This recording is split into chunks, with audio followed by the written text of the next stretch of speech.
Welcome back. Chuleta Guisada, which means in English pork chops too. Don't worry if you don't eat pork. You can do this also with lamb.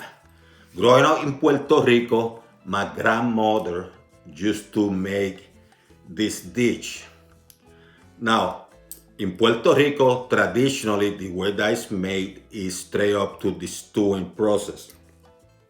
I'm going to add a personal touch. I'm going to braise them. You heard me. I'm going to braise them. And in addition to that, instead of using can and container type ingredients, I'm going to go as natural as possible. Because this is what this channel is about. It's about cooking with the senses. So go nowhere, let's create. So the first thing you're going to do, you're going to put some condiments, meaning sea salt and pepper on these pork chops. And this is kind of a thick pork chop. You can use thinner one, which in my mind is preferable.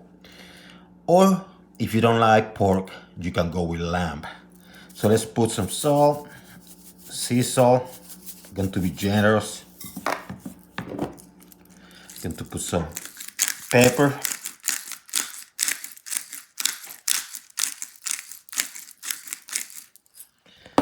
I'm going to turn it around and do the same. Sear the pork chops. And I'm going to do this in a already very hot pan.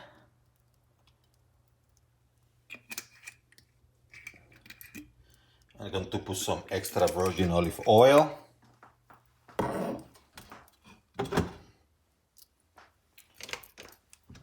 And I'm going to put the pork chops.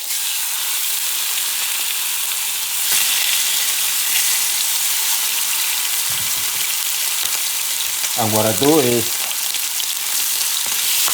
I let cook each side for a few minutes until it's kind of dark.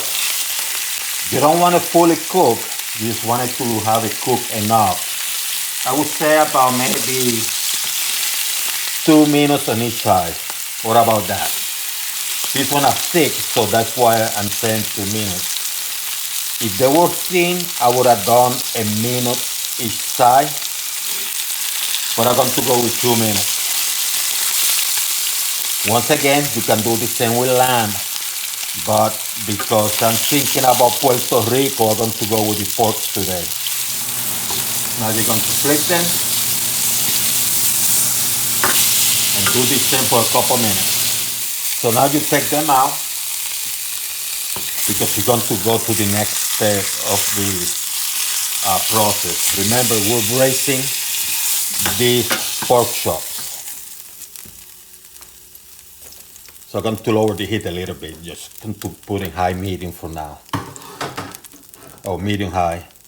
So let me add a little bit of oil, a little bit more.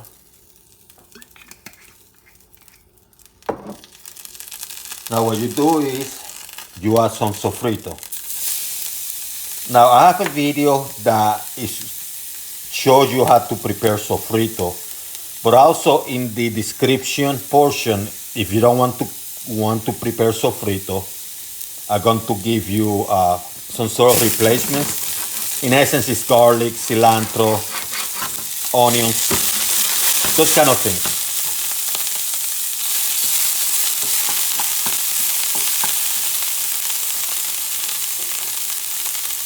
Add your tomatoes. I prefer to grind my tomatoes instead of using tomato sauce. Personal preference.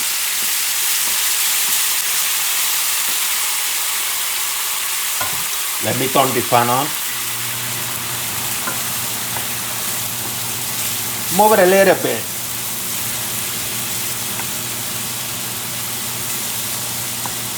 I'm going to add some squash. You don't have to.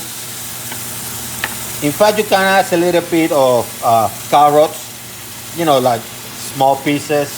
If you prefer potatoes, you can do that too. Or if you want a combination of all three. but I'm keeping it simple.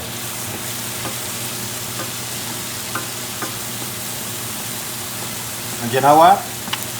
As I do that, I'm going to add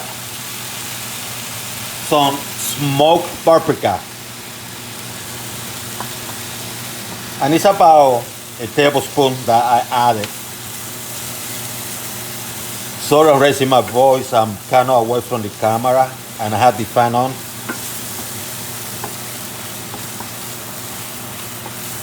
Then, you might want to add some olives, just a handful.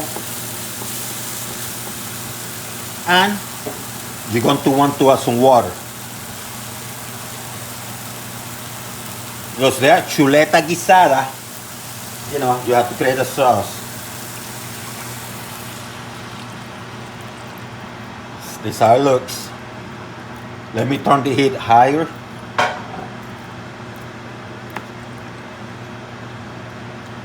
And you can add other stuff. Some people like to add onions, peppers, you know, sweet peppers. I don't, because I already have it in my